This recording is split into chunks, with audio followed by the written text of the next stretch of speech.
ladies and gentlemen, good day and welcome to the show. This is your coronavirus update. Today is the 31st of January, 2020, and I'm just going to talk to you guys for a few minutes. And what I'm going to say is going to make a lot of common sense. You know, the coronavirus seemingly almost come out of nowhere. Nobody really took it too seriously at first when there was just a few cases in China, and I think it took everyone by surprise, really. Sort of took everybody by surprise, especially the airline industry.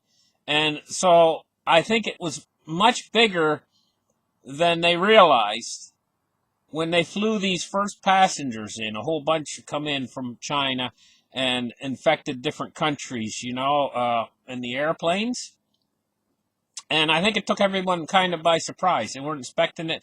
And they certainly wasn't expecting the little surprise the disease had for them. Like, they were taking people's temperatures that were coming into the airports, but they didn't realize that people can be asymptomatic and still be contagious. And so I think it took the whole world by surprise, and the disease was actually trying to seed itself. Well, now they're on to it.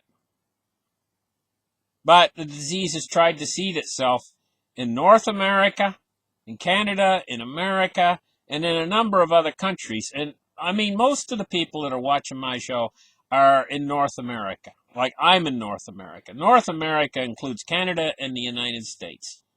That's North America. And, we're concerned. Here in North America, we're very concerned.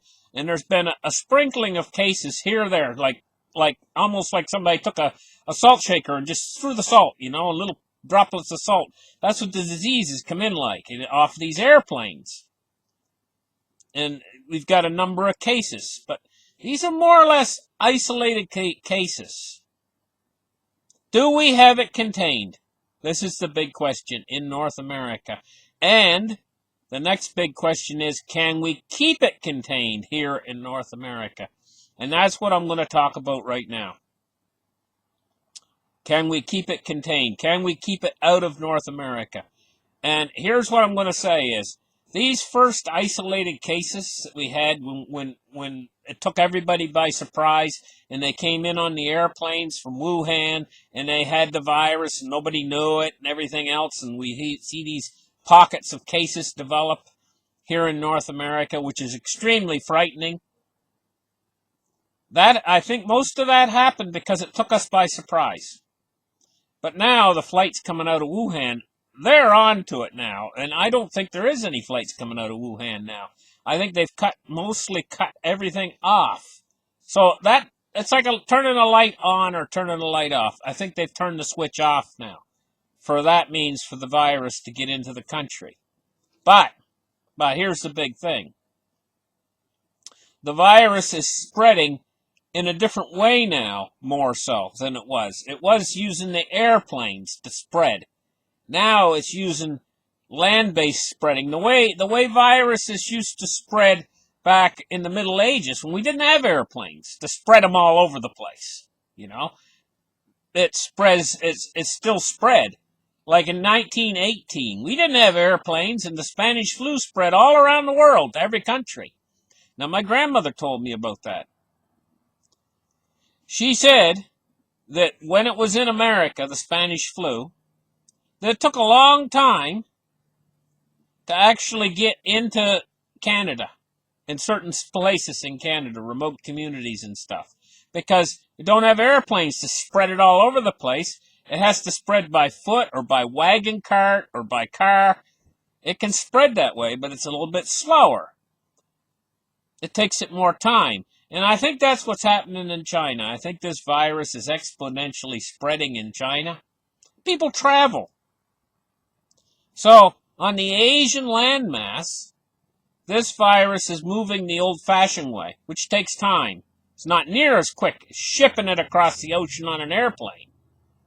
But still, I don't really think that China has got one heck of a job right now in trying to contain this thing in China, on the Chinese landmass. And as it moves across that Chinese landmass and more people in China get infected, it's going to do several things. One, it's going to shut down the Chinese economy as it moves through city after city and spreading exponentially through China. And two, it's going to make it so it's harder and harder. The more people get it, the wider it spreads in China, the harder and harder it's going to be to contain it in China and keep it from spreading to other countries, maybe into Europe, up into toward Russia.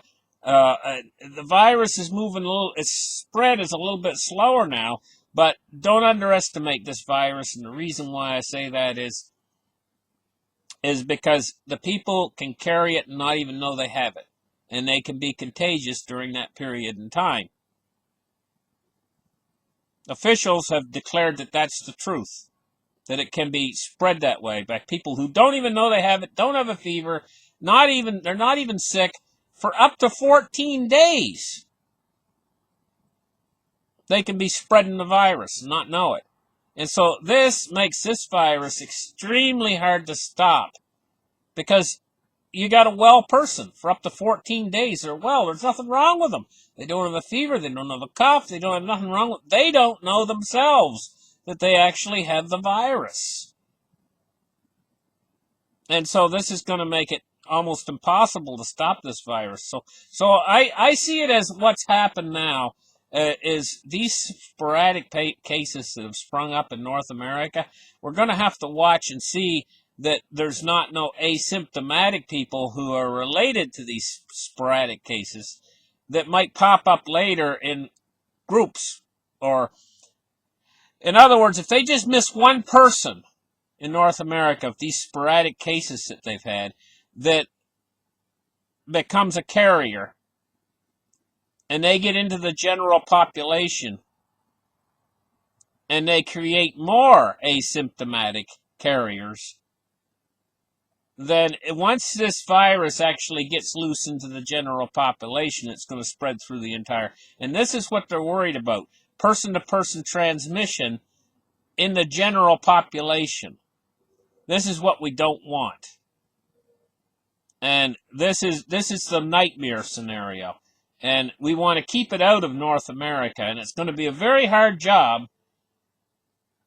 coming a few months, like looking forward like a month into the future, when this virus is much more widespread in China and it starts to spread to other countries, more local countries near China.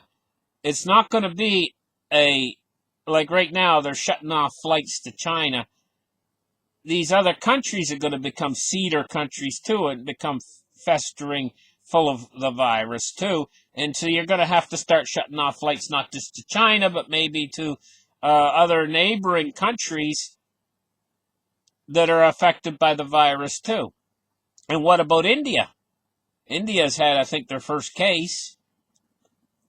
So this virus is going to be extremely hard to stop. And by shutting off 50 million people in China and isolating them off from the rest of the world, they slowed down the spread of the virus somewhat.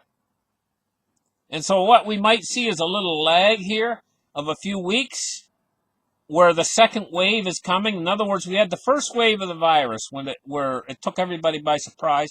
They flew all these people to different countries and stuff, and the virus tried to seed itself.